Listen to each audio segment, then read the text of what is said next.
বিরতির পর আবারও স্বাগত সংবাদে। মদমত্ত অবস্থায় গাড়ি চালাচ্ছিল যুবক সুশান্ত দেবনাথ।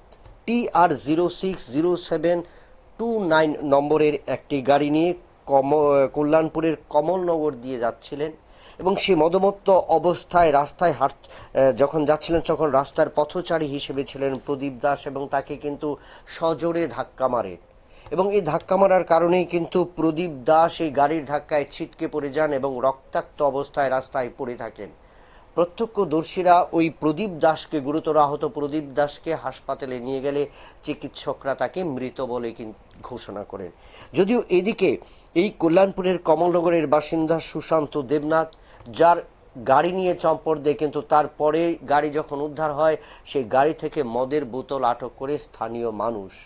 কিন্তু এই প্রদীপ দাসের মৃত্যু কোনোভাবেই কিন্তু মেনে নিতে পারছে না এলাকার মানুষ এবং এই গাড়ি সহ যে মদমত্ত অবস্থায় ছিলেন সুশান্ত দেবনাথ, তাকে উপযুক্ত শাস্তি দেবারও কিন্তু জোরালো দাবি করেছেন এলাকার মানুষ।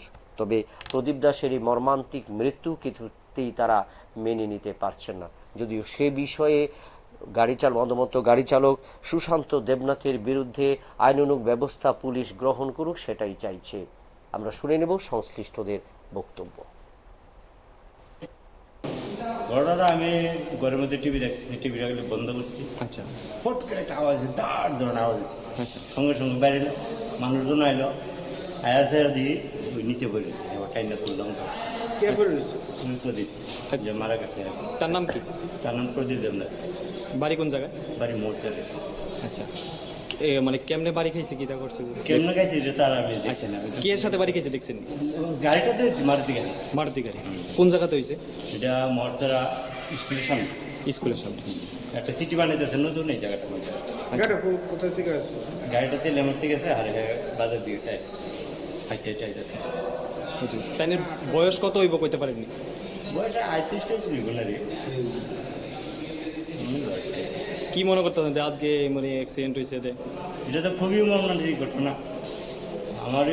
আমার কাকু কোথায়, আমার তো মানে মনে বুকটা তিরলে আমি কইতে পারলাম না আমার কি আঘাত লাগছে।